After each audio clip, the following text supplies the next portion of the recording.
در اساس فرمان پرزیدنت جمهوری تاجیکستان دعوت بهاری جوانان به صف قوه‌های مسلح مملکت آغاز یافت. چون آنانه این دعوت نیز در روز نخستین دعوت بهاری جوانان به صف ارتش ملی نقشه دعوت در دهات وارخ و چرکو بیش از 107% اجرا گردید. این روند که دوام 6 سال اخیر ادامه یابد شهادت از آن می‌دهد که بهادران دهات وارخ و چرکو در روحیه وطن دوستی و خویشتن‌شناسی به کمال می‌رسند. این جوانان خدمت مادر وطن را قرض شهروندی و رسالت جوانمردی خویش می‌دانند. در دهات وارخ و چرکوی شهر اسفره معرکه مهم سیاسی دعوت جوانان به صف قوه‌های مسلح به معرکه ننگ و ناموس وطنداری تبدیل یافته. از دعوت تا دعوت صف اختیاریان برای خدمت به مادر وطن بیشتر می‌گردد. هر نفری خودآگاه و وطندوست افتخار ملی داشته و به ننگ و ناموس باید به وطن خدمت نموده برای حفظ مرز و بومیان صداقتمندانه تیار باشد. از این رو ما جوانان دلیر و شجاع وارخ در اجرای رسالت پرشرفی وطنداری آماده بوده با سرفرازی و با روحیه بلند وطندوستی به خدمت حربی می‌رویم. با پشتیبانی از سیاست سازنده و دورنگرانه پیشوای ملت محترم امام علی رحمان، رادمردان دهات وارخ با امر دل و وجدان به خدمت مادر وطن یعنی حفظ مرز و بوم رهسپار می‌شوند. در دهات وارخ شهر اسفره به مناسبت گسیل نوسکران چورابینی ادانه دایر گردید. دلاوران وارخی با سربلندی و افتخار از وطنداری در نزد والدان و همدیهگان خود بر به بری هم ایستاده با این رفتار جوانمردی نشان داده توانستند که به دولت و ملت خود صادق هستند. مسئولین دهات وارخ و سابقه‌داران و والدان دعوت شوندگان ضمن برآمد خود خدمت در صف ارتش ملی را گذشتن از مکتب مردانگی عنوان نموده با افتخار زیاد اظهار داشتند که جوانان وارخی در حمایه مرز و بوم و دوستداری وطن باید در صف پیش قرار بگیرند. هر نفری که وطنش را، ملتش را و دولتش را دوست می‌دارد برای حمایه مرز و بوم دستاوردهای زمان صاحب استقلالی و منفعت‌های ملی باید همیشه آماده باشد. افتخار میکنم که فرزند من امروز اختیاراً پس از ختم دانشگاه عالی برای خدمت به صف قوای مسلح سفربر شد و امروز همین مقصد را مرام کار زندگی خود اختیار نمود. من شاهد آن هستم که جوانان وارخ نهایت خویشتن‌شناس وطن پرور هستند. امروز یک تن همچون جوان به صف قوه‌های مسلح جمهوری تاجیکستان پس از ختم دانشگاه عالی اختیاراً سفربر شده ایستادم و این البته برای حفظ وطن جاناجان ما برای یک ذره باشد هم سهم خود را گذاشتن البته قرض شهروندی ما جوانان می باشد.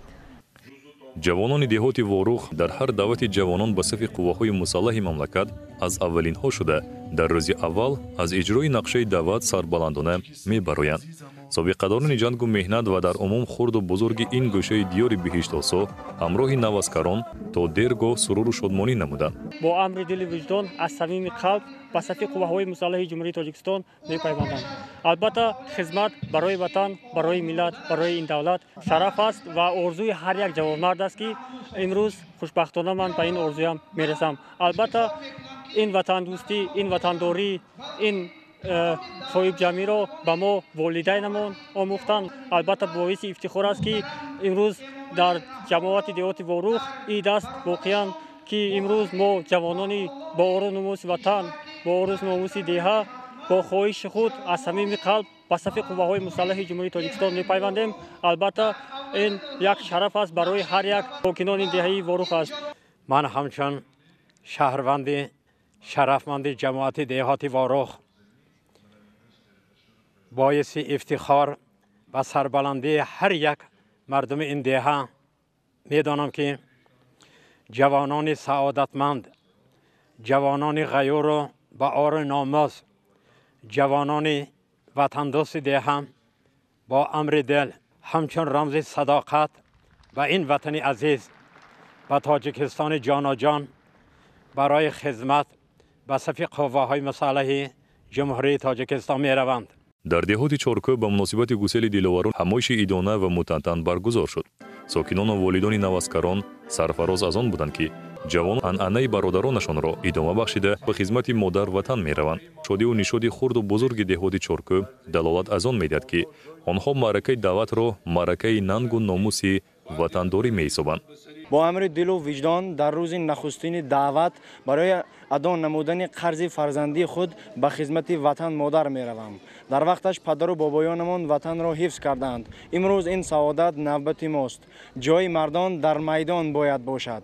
ننگ و ناموس و آبروی اعتبار وطن در غیرت و مردانگی ماست.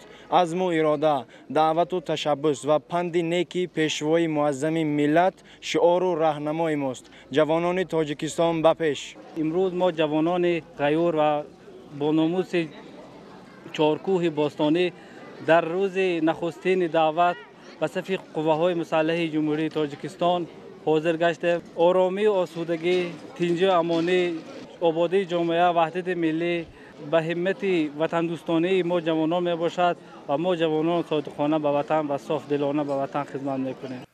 маълум аст ки имсол ҳамчун солҳои қаблӣ дар рӯзи нахустини оғози маъракаи даъвати баҳории ҷавонон ба сафи артиши миллӣ дар деҳоти чоркӯҳ нақшаи даъват барзиёд таъмин гардид. натиҷаи корҳои тарғиботӣ ва ташвиқотӣ баргузории чорабиниҳои муҳим дар самти баланд бардоштани ҳисси ватандӯстии ҷавонон ва муҳимтар аз ҳама дарки мафҳуми ватану ватандорӣ аст ки имрӯз ҷавонон ба сафи артиши миллӣ пайваста содиқона хизмат мекунанд. пешвои миллат муҳтарам имом Алӣ Раҳмон вохӯрӣ бо имом хатибон, ходимони дин ва бо фаъолони ҷомеа бо ифтихор гуфтанд ки чоркӯҳ дар аввалин рӯзҳои даъват нақшаи даъвати ҷавонон ба қувваҳои мусаллаҳро иҷро мекунад. ин барои мо ифтихору хурсандӣ аст. ҷавонони ба нангу номусро даъват карданӣ ҳастам ки ба монанди ҳамин ҷавонои мо ба қувваҳои мусаллаҳ пайванданд ва онҳо ҳаминро бояд дарк кунанд ки ҷавонон онҳо сипари кишвар ҳастанд. онҳо сипари давлату миллатамон ҳастанд. онҳо сипари падару модару хоҳару халқи мардумамон ҳастанд. дар маъракаи гусели наваскарон баромадкунандагон ҷавонони далеру ватандӯсти чоркӯҳиро васф намуда онҳоро баҳодурона диловарони ватан номиданд. солҳои охир дар деҳоти чоркӯ ба масъалаи тарбияи ҷавонон дар рӯҳияи ватандӯстӣ ва ифтихори миллӣ таваҷҷӯҳи хоса равона шудааст. дар ҳар оила ҷавонони синни даъватӣ бо хоҳиши худ ва амри дилу виҷдон ба хидмати ҳарбӣ мераванд. من امروز با خواهش خودم به صف قوه‌های مسلح جمهوری تاجیکستان داخل شده با سربلندانه میخواهم که خدمت مادر وطن را ادا نمایم. همه ما را ضرور است که خدمت مادر وطن را در صف قوه‌های مسلح جمهوری تاجیکستان ادا نموده هر پارچه خاک آن را عزیز و مقدس شماریده دائما در حفظ مرز و بوم وطن عزیزمان آماده باشه. امروز برای ما روز خرسندی است. جوانان دلیر چارکوهی به ارتش ملی رفته ایستاده‌اند. این از آن دلالت می‌دهد که خدمت در صف قوه‌های مسلح را رسالت خود می‌دانند. дар деҳоти ворух ва чоркӯҳ бо риояи суннатҳои нек қадршиносии волидони наваскарон ва дигар шахсони масъул наваскаронро бо рӯҳияи шоду болида ифтихор аз ин сарзамини озоду обод ба хизмат гусел намуданд. дар ин замони зудтағйирёбандаи авзои ҷаҳон дӯст доштани ватан омода будан барои ҳимояи сарзамини аҷдодӣ вазифаи ҷониву қарзии инсонӣ мебошад. ҷавонони деҳоти ворух ва чоркӯҳ ҳамчун пайравони асили пешвои миллат муҳтарам имом Алӣ Раҳмон бо сарбаландӣ ва ифтихори бузург ба хизмати модарватан мераванд. маъракаи даъвати баҳорӣ дар деҳоти ворух ва чоркӯҳи шаҳри Исфара ба як маъракаи шодиву нишод табдил ёфта волидон фарзандонашонро ба аскарӣ гусел намуданд.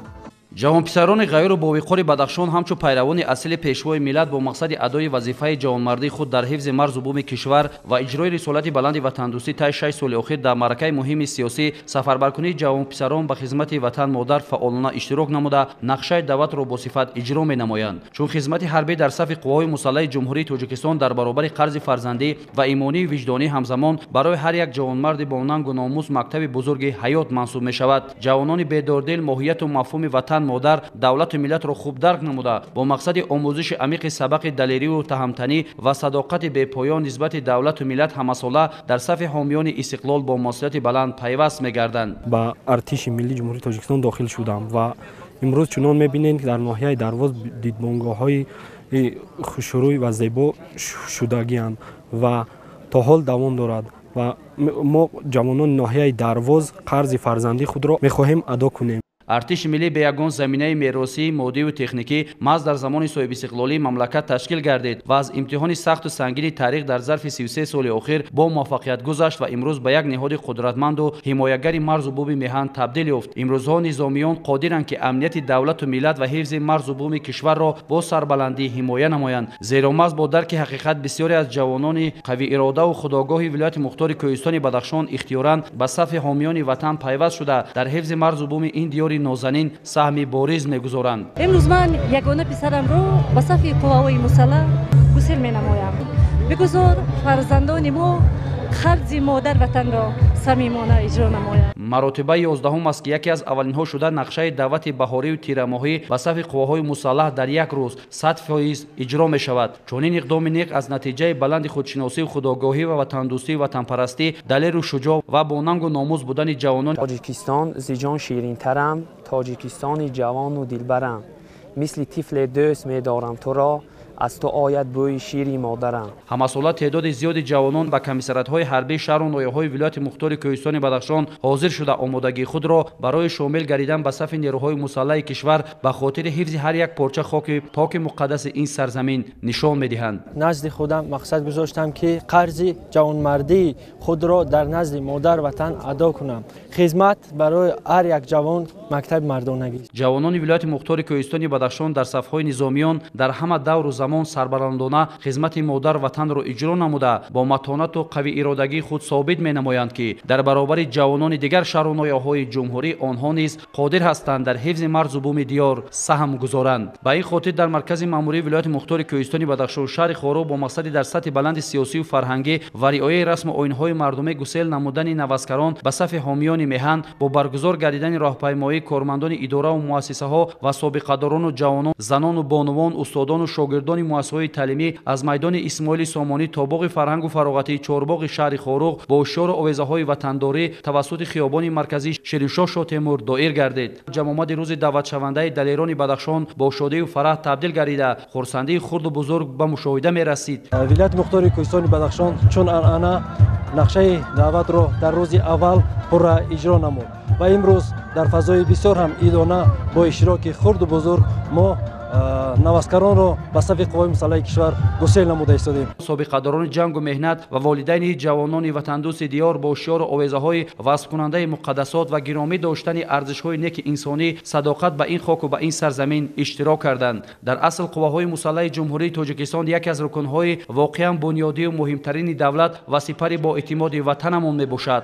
ما ساکنان شهر خاروق از آن افتخار می نماییم که در صلح و ثبات و آسایشتگی زندگی می نماییم و خوشبختانه این روز ما فرزندان خود را به خدمت مادر وطن روانه می کنیم.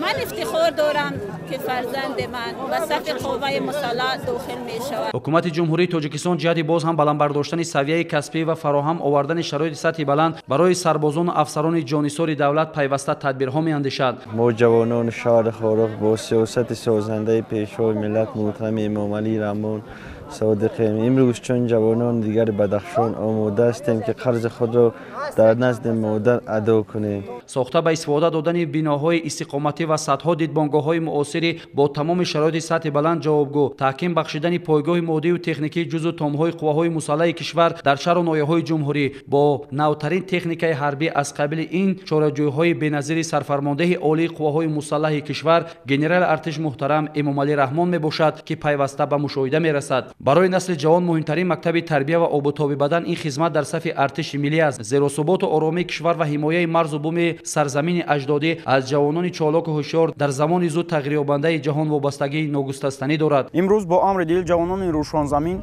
بهر ادا کردن قرض خود در نزد مادر وطن آماده اند که خدمت وطن را اجرا نمایند. زیرا امروز حکومت مملکت بهترین شرایط را برای ما جوانان مهیا کردند. از ما فقط یک چیز این حمایت خاک مقدس تاجیکستان است. امروز با باوری کامل میتوان گفت که آینده تاجیکستان صاحب استقلال و هر یک گوشه آن از جوانان با آر و ناموس و رادمردان شجاع وابستگی کلان دارد، در حالی که با تاکید رهبر دولت جوانان آینده ملتند و آینده نیک و با سعادت کشور. از زیرکی سیاسی نسل جوان و اشتراک وسیع آنها در ترغیب ارزش‌های دولت و حکومت وابستگی زیاد دارد. جسارت و متانت سربازان بدخشان را پیشوای ملت محترم امام علی رحمان ضمن ملاقات‌های خود با корҳо ёдрас карда ҳамчун намунаи олии ватандӯстӣ иброз доштанд. мо ҷавон хуб огаҳ ҳастем. Давлат ва ҳукумат ҷумҳурии Тоҷикистон барои мо қишри ҷавонон ки ояндасози миллат мебошем таваҷҷӯҳи зоҳир менамояд. ман ба хизмати ватан модар ҳамеша тайёрам. афсарону сарбозон ки тӯли 13 солаи охир ба бисёр имтиҳону озмоишҳои сахту сангин ва мураккаб сарбаландона гузаштанд ва имрӯзҳо рисолати касбӣ қарзи ватандӯстонаи шаҳрвандии худро бошарафона адо карда дар тарбияи афсарону сарбозон саҳми худро гузошта истоданд. аз ин лиҳоз ҳар як ҷавони ҳиматбаланди зодаи истиқлоли кишвар бояд қарзи шаҳрвандии худро дар назди давлати миллат бо хизмати содиқона ва рафтори намунавӣ бар ҳифзи суботи комили Тоҷикистон равона созад. ҷавонони нухияи мурғоб мехоҳем рафта дар сафи артиши миллӣ хизмат кунем, зеро хизмат қарзи мо ҷавонони мурғоб аст. мо бо хизмати ҳарбӣ Тоҷикистони азизмонро аз ҳама қатархо бо сари баланд ҳифз мекунем. ҷавонони шаҳру ноҳияҳои вилоят дар иҷрои рисолати ватандорӣ устувор буда мартабаи 11 аст дар миқёси ҷумҳурӣ аввалин шуда дар як рӯз аз иҷрои нақшаи даъват ба сафи қувваҳои мусаллаҳро сифатнок ва 100% иҷро намоянд. ҷавонмардони вилоят бо иқдоми шоистаи худ бори дигар собит карданд ки давоми 6 соли охир дар ҳар як даъват ҷиҳати иҷрои саривақтии фармони сарфармондаи олии қувваҳои мусаллаҳи мамлакат генерали артиш муҳтарам Эмомалӣ Раҳмон дар самти даъват ба хизмати ватан модар ва аз садоқату вафодории худ нисбати сиёсати имрӯзаи давлат ҳукумати мамлакат бо ифтихор сухан мегӯянд. хизмати ҳарбии мояи ифтихор барои мо ҷавонони Тоҷикистон аст. дар ҷамомади тантанавӣ ки ба як иди муттаҳидкунандаи бошандагони вилоят табдил ёфтааст аз пиру барнои вилоят сар карда бо меҳри беандоза ба ин сарзамин ширкат карда ҷасурӣ ва соҳиби маълумоти олӣ будани аксарият даъватшавандагони вилоят аст ки онҳо дар сафҳои артиши миллӣ бо риояи оинномаҳои ҳарбӣ ва содиқ будан ба савганди ҳарбӣ дар иҷрои рисолати инсонӣ сарбаландона қарзи худро иҷро мекунанд. гуфта шуд ки таи солҳои охир бо дастгирии ҳукумати ҷумҳурии Тоҷикистон дар ҳудуди вилоят даҳҳо дидбонгоҳҳои замонавӣ сохта шуда дар қисмати дигар иншооти ҳарбӣ дар ҳудуди Бадахшон корҳои бунёдӣ бо сурат идома дорад. оғоз аз соли 2018 то ин ҷониб дар даъватҳои баҳорию тирамоҳӣ ба комиссариатҳои ҳарбӣ шаҳру ноҳияҳои вилоят ҳозир шудани ҷавонон ва дар фурсати кӯтоҳтарин иҷрои даъват шаҳодати гуфтаҳои боло мебошад. ҳамаи ин натиҷаҳо гувоҳии онанд ки дар ҳудуди вилоят пайваста корҳои фаҳмондадиҳӣ миёни хатмкунандагони синфҳои болоии муассисаҳои таҳсилоти миёнаи умумӣ шаҳру ноҳияҳои вилоят ва волидайни даъватшавандагон гузаронида мешаванд. имрӯзҳо фарзандони ноҳияҳои Дарвозу Ванҷ, Рӯшону Шуғнон, Ишкошиму Рошқала, Мурғоб ва маркази маъмурии вилоят шаҳри Хору бо дарки баланди масъулиятшиносӣ дар як рӯз баҳри ҳимояи ватан модар камари ҳиммат бастанд. модарони сарбозони вилоят бори дигар боварӣ ҳосил карданд ки ҷигарбандони ба камол расонидаашон чун сипари боэътимод дар иҷрои ӯҳдадориҳои ҳарбии худ содиқ мемонанд. волидайн аз он ифтихор ва рӯбаланданд ки фарзандони онҳо имрӯзҳо дар қатори дигар ҷавонон хоки муқаддаси кишварро аз хатарҳои эҳтимолӣ ва амалҳои нопоки гурӯҳҳои ифротӣ ҳамаҷониба ҳифз менамоянд ва дар таъмини амнияти давлату миллат заминаи воқеӣ хоҳанд гузошт. дар ин рӯз маросими бонувон нонгазон аз ҷониби модарони рӯзгордида сурат гирифт ки ба чорабини рӯзи даъватшаванда ҳусну таровати дигар бахшид. дар заминаи татбиқи фармони сарфармондаи олии қувваҳои мусаллаҳи ҷумҳурии Тоҷикистон муҳтарам Эмомалӣ Раҳмон дар бораи ба эҳтиёт рухсат додани хизматчиёни ҳарбие ки муҳлати муқарраргардидаи хизмати ҳарбиро адо намуданд ва даъвати навбатии шаҳрвандони солҳои таваллуди 1997-2006 ҷумҳурии Тоҷикистон ба хизмати ҳарбӣ дар шаҳру ноҳияҳои ҳудуди вилояти Хатлон чорабинии рӯзи даъватшаванда баргузор гашта ҷавонон ихтиёран бо рӯҳияи баланди худшиносии миллӣ ва ватандӯстӣ барои адои хизмати ватан раҳсипор мегарданд. дар варзишгоҳи коллеҷи тиббии ноҳияи Вахш ба муносибати гусели ҷавонон ба хизмати ҳарбӣ бо иштироки масъулини мақомоти давлатӣ, фаъолон, даъватшавандаҳо ва волидони онҳо чорабинии бошукӯҳи рӯзи даъватшаванда оғоз гардид. дар рӯзи даъватшаванда субҳу рӯзи ноҳияи Вахш ҷилои самимонаи ватандорӣ дошт. ҷавонони баору номус ва ватандӯсти ноҳия бо садои ватан баҳри ҳифзи марзубуми кишвар садоқати бепоёни худро баҳри омодагӣ ва шомилшавӣ ба сафи қувваҳои мусаллаҳи ҷумҳурии Тоҷикистон нишон доданд ва дар рӯзи якум нақшаи сафарбарсозии ҷавонон ба сафи қувваҳои мусаллаҳи ҷумҳурии Тоҷикистон 100% иҷро гардид. дар ин рӯзи фараҳбахш ҷавонони ноҳияи Вахш ба комиссарияти ҳарбии ноҳия омада иброз намуданд ки мехоҳанд қарзи шаҳрвандии худро дар назди давлату миллати тоҷик иҷро намоянд. дар заминаи дастуру супоришҳои асосгузори сулҳу ваҳдати миллӣ пешвои миллат президенти ҷумҳурии Тоҷикистон муҳтарам Эмомалӣ Раҳмон шароити хизматӣ дар қисмҳои ҳарбӣ ба маротиб беҳтар гардидааст ки ҷавонон бо рӯҳи илҳоми қавӣ хизмати ҳарбиро адо намуда сарбаландона ба назди волидонашон бармегарданд ки ин мояи ифтихору сарфарозии ҳар як падару модар мегардад. من 4 تا پسر دارم. وقتی که به پسر خوردی هم دعوتنامه آمد، من به او گفتم که پسر جان وقتی ننگ و ناموس رسیده است، وقتی ادای خدمت رسیده است. پسرم به من گفت که من به ناموس نیستم، چه خیلی که اکاهایم رفته خدمت کرد، من هم خدمت میکنم. خدمت به وطن مادر برای هر یک جوانمردی با ننگ و ناموس تاجیکستان قرض شهروندی می باشد. از این رو هر یک جوانمرد باید رسالت خود را در نزد وطن و ملت خویش با خدمت صافدلانه و روحیه جوانمردانه اجرا نماید.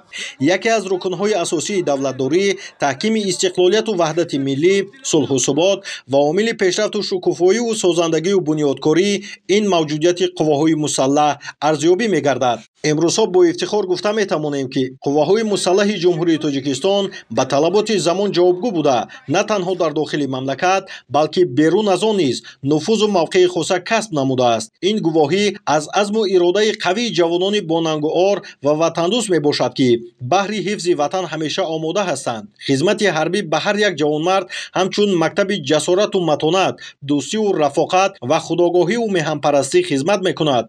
با جوانان و شاگردان عزیزم و تاجیکستانیان عزیز دعوت به عمل میارم که شما حامیان تاجیکستان این مرز بوم وطنید. شما رفتن در صف قواهای مسلح صادقانه از تحت دل خدمت نمایید. وطن اجدادی امروزه و آینده خلق ما را حفظ کنید. نمانید که یک دشمن ناخلف پای ناخلف خود را در این وطنی که با جانبازی های اساسگذار صلح و وحدت ملی پیشوای ملت و خلق زحمتکش این تاجیکستان به دست آورده است، استقلالیت این را برباد دهند. من از شما دعوت به عمل میام که رفته با صف قوای مسلح صادقانه خدمت کنید. هر یک مرز و پارچه بومی وطن را از تحت دل حمایت کنید و آبروی نزدیکان پدر و مادر و جامعه گردید. از جانب مقامات اجرایی حکومت دولتی ناحیه به جوانانی که کورس‌های کوتاه مدت رانندگی را ختم نمودند شهادتنامه رانندگی تقدیم کرده شد. جوانانی با عزم و اراده ناحیه وحش چون دیگر جوانان تاجیکستان صاحب استقلال با افتخار و سرفرازی‌های زیاد آماده بودن خود را به خدمت وطن مادر بیان نمودند. من بعد از ختم دانشگاه به کمیسریات حربی ناحیه وحش رفته خود را نامنویس کردم. من از صمیم دل از تحت دل من بر وطن خودم صادقانه خدمت میکنم. من بر جوانان کشور توصیه میدهم که رفته خودشون سر وقت نامنویس کرده به وطن خود صادقانه خدمت کنند. بعد از ختم دانشگاه با کمیسریات حربی ناحیه وحش را ثبت نام کرده میخوام که قرض فرزندی خود را ادا نمایم. سپس همچون انعنه ملی و رسم خوب مادرانه به نوزکران مراسم نانگزان از جانب مادران و گلدختران صورت گرفت. قید کردن به مورد است که مراسم کلچگزان خاصی سفربرسازی جوانان به صف قواهای مسلح به شما رفته از دوره‌های قدیم تا به امروز آن ادامه داده می شود. مادران نان را تا برگشتن سرباز با خود نگاه می دارند. این حال فرزند خود را و عسکری و خواهش خودش روان کردم. برای شرایط 100% خوب هستند. بر جوانان تاجیکستان گفتنی هستم که بیاین خدمت کنم. در قسمت اخیر هنرمندان بخش فرهنگ ناحیه وحش سرود و ترانه‌های دلنشین و وطندوستانه را پیشنهاد اهل چورابینی نمودند و جوانان در وضعیت خاطرمان با حس بلند وطندوستی صداقت به خلق و کشور عزیزمان به صف قوای مسلح جمهوری تاجیکستان گسیل کرده شدند. در میدان قسم حربی محله سامانیان صدها نفر دعوتشوندگان از ناحیه‌های رشت، تاجیک‌آباد، لخ، سنگوار و نورآباد برای شامل شدن به صف قواهای مسلح حاضر گردیدند تا خدمت وطنی عزیزمان را ادا نمایند. امروز من به خاطر رانندگی به خدمت مادر وطن به خواهش خودم و جوانان بیرون از وطن و داخل وطن دعوت به آن می‌برم که با مثل من ننگ و ناموس ملت را فراموش نکرده سیاست پیشگیری پیشوای ملت را سرمشق خارج دانسته خدمت وطن مادر را صادقانه و صافدلانه ادا نمایید. در رسم گسیل نوزکران، رئیسان ناحیه‌های منطقه رشت، نمایندگان وزارت مدافع جمهوری تاجیکستان، مقامات حفظ حقوق، والدان دعوتشوندگان و فعالان جامعه اشتراک داشتند. در آغاز چاره‌بینی قید گردید که قواهای مسلح جمهوری تاجیکستان کفیل امنیت و یک پارچگی کشور عزیزمان بوده، خدمتچیان حربی جزو تام‌های نظامی در حفظ مرز بوم وطن، تأمین امنیت دولت و زندگی آسوده ساکنان مملکت سهم بزرگ دارند. سال 2019 طبق کوتای پرزنتی به دانشگاه ملی تاجیکستان فاکولته ژورنالیستیک داخل شده. سال 2023 دانشگاه ملی فاکولته ژورنالیستیک را ختم نموده به صف قواهای مسلح جمهوری تاجیکستان رفته به وطن خود صادقانه خدمت بنمایم. خدمت برای جوانان شرف است. در روز یکم دعوت بهاری به صف ارتش ملی، جوانان ناحیه‌های منطقه با درک مسئولیت و حس بلند وطن دوستی حاضر شده آمادگی خود را برای خدمت در قسم‌های نظامی مملکت به خاطر حمایت مرزبوم وطن عزیزمان بیان داشتند. در این روز به نوزکارانی که کورس‌های رانندگی را ختم نمودند در وضعیت تنتنوی شهادتنامه سپاریده شد. در میدان قسم نظامی به خاطر باز هم بلند برداشتن حس وطن دوستی و مهارت و ملکه جنگی، سربازان مشق‌های نظامی آماده کرده خود را پیشکش نوزکاران کردند که آن از جسارت و وطن دوستی، زیرکی سیاسی و آمادگی سربازان به حفظ مرزبوم کشور عزیزمان شهادت میداد. امروز ما خرسند از آن و افتخار از آن داریم که سربلندانه به خدمت مادر وطن میرویم. خدمت وطن قرض شهروندی هر یک وطن دوست بوده. امروز نوزکاران با این جسارتشان همچون قهرمان شایسته تحسین و افتخار می باشند. برای خدمت به صف قوای مسلح جمهوری تاجیکستان سفربر می‌گردم. من از تمام جوانان 30 سال دعوتی احترامانه خواهش می‌نمایم که از خدمت در صف قوای مسلح جمهوری تاجیکستان سرکشی نکنند. از فرصت مناسب استفاده برده تمام دعوتشوندگان را به این روز دعوتشونده تبریک نموده با آنها صحتی و سربلندی و در خدمت شجاعت و دلیری را تمنا دارم. با جوانانی که سن و سالشان به سن خدمت حربی رسیده است پیام دارم که با خدمت وطن مادر صادقانه خدمت نمایند و اینچنین آنها را دعوت می نمایم که بس وطن صادقانه خدمت نمایند و با وطن خود و با باوری رهبریت کشور صادق باشند. در این چاره‌بینی دعوتشوندگان ابراز داشتند که خدمت در صف قواهای مسلح باعث افتخار هر یک جوان وطن دوست بوده. این عمل را تنها جوان پیشه می نماید که حس وطن دوستی دارد و با پیروی از گذشتگان خود برای حمایت مرزبوم وطن آماده می باشد. محض با درک این مسئولیت 5 ناحیه منطقه در روز اول نقشه دعوت بهاری را پورا اجرا کردند. وضع جهان امروزه همه ما را وادار می سازد که زیرکی سیاسی را از دست نداده بهر صلح و ثبات، وحدت و یگانگی و حفظ مرزبوم کشور عزیزمان تلاش نماییم تا تنجی و امانی در تاجیکستان محبوب همیشه پایدار و مستحکم باشد. هنرمندان بخش فرهنگ منطقه رشت با برنامه رنگین خود خاطر اهل نشست را شاد نمودند. خدمت به وطن مادر قرض فرزندی هر یک جوانمرد با ننگ و ناموس بوده. مکتب بزرگ تربیه اراده، جسارت، شجاعت و وطنداری به حساب می رود.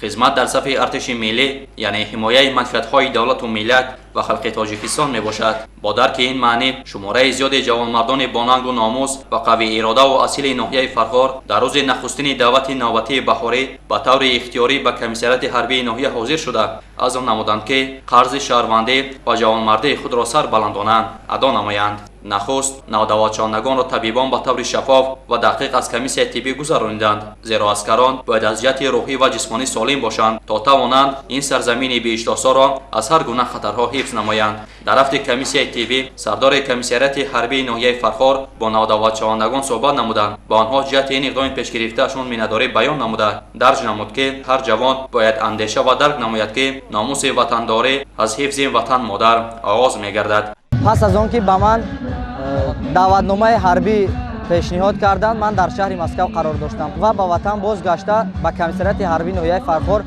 حاضر شدم و میخواهم به وطن عزیز و محبوب خود صادقانه خدمت نمایم، زیرا خدمت در صف قوای مسلح جمهوری تاجیکستان خرج شهروندی ماست. به جوانان جمهوری تاجیکستان گفتن آن را هستم که همه به کمیسریت ها حاضر شوند و مثل ما خدمت مادر وطن را ادا نمایند. من بعد از ختم دانشگاه میخواهم به صف قوای مسلح جمهوری تاجیکستان داخل شده با وطن خود و سر بلند خدمت نمایم. خدمت خرج هر یکی ما جوانان میباشد. من با دیگر جوانان گفتنی آن را دارم که بیایید به وطن خود صادقانه خدمت نماییم. با خواهش خودم به خدمت حربی سفربر نموده میخواهم که خدمت حربی را سربلندانه اجرا نموده به نزد پدر و مادرم سربلندانه برگردم، زیرا که خدمت قرض شهروندی هر یکی ماست. سپس جوانان منتداری خود را جهت دستگیری همه‌جانبه دولت و حکومت جمهوری تاجیکستان چنین ابراز نمودند. بعد انجام کمیسیای تیبی نودواتشوندگان را به کاندیداتورای سرحدی قسم نظامی 0307 قشون‌های سرحدی کمیته دولتی امنیت ملی جمهوری تاجیکستان در ناحیه فرخار سفربر نمودند. در قسم نظامی مذکور از جانب رهبریت مقامات اجرایی حاکمیت دولتی ناحیه فرخار دسترخوان عیدانه و با مقصد بالیده گردانیدن تب دعوتشوندگان و مهمانان حاضرین برنامه فرهنگی آماده گردیده بود. والدین نوزکران نیز در آنجا حضور داشتند. در هر گوشه با فرزندان خود صحبت نموده با آنها دعای خیر می‌دادند تا اینکه خدمت وطن مادر را با سر بلند ادا نموده سهم خود را در تنجی و آسودگی و امنیت وطن عزیزمان تاجیکستان گذارند. فرزندی من تا 6 ماه بود که در فدراسیون روسیه بود. بعد از اون که دعوت حربی سر شد ما فرزندمون را دعوت کردیم که فرزندی عزیز بیا خدمت مادر وطن قرض است، باید در تنجی و امنیت تاجیکستانمون باید سهم خودت بگذاری. فرزندی ما به گپ ما آمد. امروز ما را به کمیسریات حربی آوردیم. خواهانیم که بچه ما با سری بلند با یک افتخارمندی قرض مادر وطن خچه بود کنه، تنجی و آرامی تاجیکستان حمایت کنه، همچون جوانمرد با پیش ما بازگشته بیاید. خدمت دیگر چاره‌بینی با سخنرانی رئیس ناحیه فرخار آغاز گردید. ضمن سخنرانی خود رئیس ناحیه ابراز داشت که امروزها در صف قوه‌های مسلح جمهوری تاجیکستان با مسئله‌های بلند برداشتن سطح کسبی، آماده باشی جنگی و آبوتاب جسمانی و معنوی توجه مخصوص ظاهر کرده می شود. در همین دایره صف جوانان اختیاری به خدمت حربی افزون گردیده است و امروز هر یک جوانمرد با ننگ و ناموس ملت تاجیک خوب می‌داند که مکتب جسارت و متانت، دوستی و رفاقت و خودآگاهی و میهن پرستی این خدمت در صف قوه‌های مسلح است. در ادامه مادر سرباز سخنرانی نموده با یک حس بلند وطن دوستانه ابراز داشت که فرزندان ما سپران وطن خود و مادر خویش میباشند. از این لحاظ باید هر یک فرزند این سرزمین و مکتب مردانگی و جسارت شامل شود. از چهره‌های پر افتخار و غرور جوانمردانه این جوانان معلوم گردید که آنها برای حمایت مرز کشور و پاس داشتن ارزش‌های مقدس تاجیکستان همیشه آماده‌اند. در فرجام از جانب بخش فرهنگ ناحیه برنامه آماده نموده کنسرتی منظور شنوندگان گردانیده شد. مورد ذکر است که ناحیه فرخار در نخستین روز دعوت بهاری نقشه را 101% اجرا نمود. باید ابراز داشت که در جهان زود تغییر یابنده معاصر هر فرد جامعه را ضرور است تا ارزش حفظ مرز و بام و خدمت حربی را به حیث یک مکتب مردانگی و جسارت تبلیغ نماید، زیرا این مرز و بام و این دولت از ماست و باید آن را حمایت نماییم و ضرور باشد در راه حفظ خاک سرزمین خود جانثاری کنیم. همساله شماره زیادی جوانان با مقصد ادا نمودن قرض شهروندی خود به کمیسریات‌های حربی حاضر می‌شوند. این نوبت شماره زیادی جوانان شرفمند و با سعادت ناحیه مومن‌آباد با اراده قوی و استوار به کمیسریات حربی ناحیه تشریف آوردند. از کمیسیای طبی به پرگی گذشتند. طور طبیبان ابراز داشتند باید دعوتشوندگان به طور عمیق و دقیق از تشخیص طبی گذرند، زیرا آینده تاجیکستان عزیز و پایداری صلح و ثبات سرتاسری از آنها وابستگی کلان دارد. ما سفر عمرعلی ساکن دهه فیض‌آباد ناحیه مومن‌آباد با امر دل و کمیسریات حربی ناحیه مومن‌آباد با خواهش خودم حاضر شدم، زیرا خدمت در صف قوه‌های مسلح جمهوری تاجیکستان قصد هر یک شهروند جمهوری تاجیکستان میباشد و من خوشحال از آن هستم که با خواهش خودم به صف قوه‌های مسلح شامل گردیده خدمت مادر وطن را ادا می‌نمایم. من در فدراسیون روسیه قرار داشتم و وقتی که با من دعوتنامه حربی حاضر شد پدرم با من زنگ زد که پسرم اومده با سری بلند با صف قوای مسلح جمهوری تاجیکستان خدمت را ادا نمایم. من هم گپ آنها را گرفته اومده امروز با صف قوای مسلح جمهوری تاجیکستان سفربر میشوم. من میخواهم خدمت وطن مادر را سر بلندانه ادا نمایم. بعد به اتمام رسیدن تشخیص طبی نودواتشوندگان با یک غرور جوانمردی و حس بلند وطن دوستی در دست شعار و آویزه ها و لوحه های تبلیغاتی از نزد کمیسریات حربی تا مرکز ناحیه راهپیمایی نمودند. رهبریت مقامات اجرایی حاکمیت دولتی، والدین و ساکنان و مکتب بچگان با یک خوشنودی نوزکران را در مرکز ناحیه استقبال نمودند. باعث خوشنودی است که ناحیه مومن‌آباد در برابر دیگر ناحیه‌های جمهوری از اولینها شده نقشه دعوت بهاری را 100% اجرا نمود. ما پدر و مادران باید فرزندهای خود را در روحیه انسان دوستی، وطن پروری тарбия намуда онҳоро барои хизмат даъват намоем то ки арзу буми тоҷикистони азизамонро адо намоянд, бо сари баланд ба назди падару модар омада ба халқ ватани худ хизмат намоянд. ضمن سخنرانی خود رئیس ناحیه مومن‌آباد درج نمود که ما ثمره دستگیری‌های همه‌جانبه پیشوای ملت پرزیدنت جمهوری تاجیکستان محترم امامعلی رحمان است که امروزها وضع قسم‌های نظامی جمهوری و شرایط بود و باش افسران و سربازان بهتر گردیده ایستاده است و در همین دایره شماره جوانانی که به خواهش خود به صف قواهای مسلح جمهوری تاجیکستان شامل می‌شوند زیاد به نظر می‌رسد که این البته اساس بلند وطن‌دوستی آنها شهادت می‌دهد. همچنین سابقه‌داران، والدین سربازان و خود دعوت شوندگان نیز سخنرانی نمودند. در ادامه از جانب رهبریت مقامات اجرایی حاکمیت دولتی ناحیه مومن‌آباد و دیگر شخصان مسئول به 51 نفر نودعوت شوندگانی که طریق مکتب متحده تکنیکی ناحیه مذکور سفربر شده‌اند در یک فضای تنتنوی شهادتنامه‌های حربی و تحفه‌های خاطروی سپاریده شد با مقصد بالیده گردانیدن تب مهمانان، حاضرین و نودعوت شوندگان در فرجام برنامه کنسرتی بخش فرهنگ ناحیه که ترانه‌گر سرودهای وطن دوستانه بود و شاربینی حسنی دیگر زم نمود.